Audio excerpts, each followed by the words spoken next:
سامعین و ناظرین، انفیکشن کنٹرول سوسائٹی آپ کی بہتر صحت کے لیے اور آپ کو بیماریوں سے پریشانیوں سے بچانے کے لیے مختلف ویڈیوز کے سلسلے کو جاری کیے ہوئے ہم جس سلسلے میں آپ سے گفتگو کر رہے تھے وہ لیبر کے بعد جو ہے نا، یعنی زچگی کے بعد جو آپ کو احتیاط کرنی ہے اور جس طرح سے آپ کو رہنا ہے اس کے بارے میں تذکرہ کر رہے تھے۔ ہم آپ کو یہ بتائیں گے کہ آپ کی غذا اس زمانے میں بھی، یعنی کہ جس طرح آپ کی صفائی ستھرائی، آرام، سکون، یہ سب چیزیں ضروری ہیں، اسی طرح سے آپ کی غذا بھی اس زمانے میں بہت زیادہ ضروری ہے کہ آپ کس قسم کی غذا کھائیں۔ پہلے چند دن آپ ہلکی غذا کھائیے، یاد رکھیے آپ کو آسانی سے قبض یا کانسٹیپیشن ہو سکتا ہے۔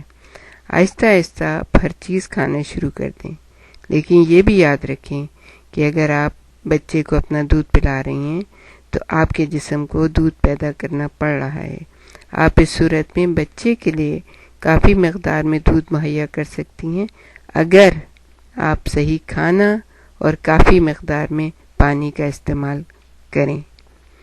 زیادہ تر لوگوں کا خیال ہے کہ کھانے کی ساری طاقت گھی میں ہوتی ہے، لیکن گھی کی زیادتی آپ کو بہت موٹا کر دے گی، جو کہ درست نہیں ہے۔ جو رقم، جو پیسے آپ گھی پر خرچ کرتی ہیں، اگر اسے ایسے کھانوں پر خرچ کریں جو غذائیت سے بھرپور ہوں اور جن سے اچھا دودھ بن سکے تو یہ زیادہ بہتر ہوگا۔ دودھ اور چائے، ہم آپ کو بتائیں کہ روزانہ آدھا سیر دودھ پینے کی، یعنی آدھا کلو دودھ پینے کی کوشش کریں۔ یہ دودھ دہی، لسی کی شکل میں بھی لیا جا سکتا ہے۔ اگر آدھا کلو دودھ پینا ممکن نہ ہو تو صبح، شام اور دوپہر چائے پئیں، تو اس میں یہ ہے کہ دودھ تھوڑا آپ زیادہ ڈالیں۔ اور پھر ہم آپ کو بتائیں گے پانی، زیادہ سے زیادہ پانی پئیں، خاص طور پر گرمی کے موسم میں ادھر ادھر پیاسی نہ پھرتی پھریں کہ اب کون جائے اور پانی نکالے اور پیے۔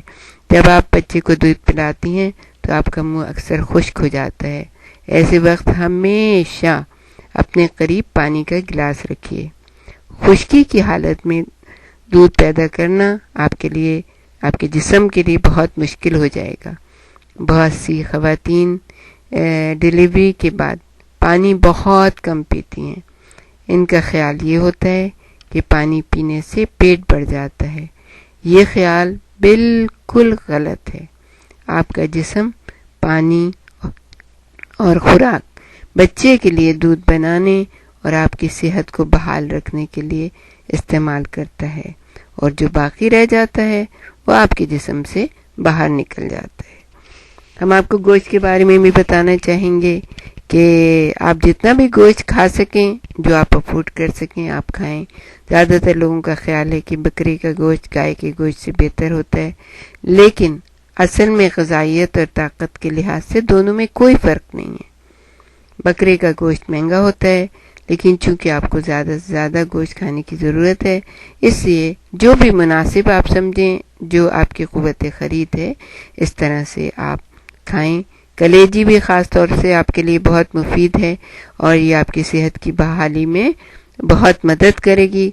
کلیجی جو ہے وہ عام طور پہ سستی بھی مل جاتی ہے۔ جب ڈیلیوری ہوتی ہے تو خون بہہ جانے سے آپ کمزوری محسوس کرتی ہوں گی۔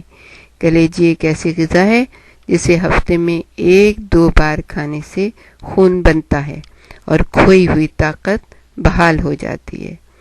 مزیدار بھی آپ کلیجی پکا سکتی ہیں۔ اس کا طریقہ یہ ہے کہ کچی کلیجی کو باریک باریک ٹکڑوں میں کاٹ لیں، اس پر ہلکا سا نمک، بہت تھوڑی سی کالی مرچ، تھوڑا سا میدا لگائیں، پھر دونوں طرف سے ہلکے سے گھی میں اس کو تل لیں اور چپاتی کے ساتھ آپ کھائیں، آپ کو بہت مزہ دے گی۔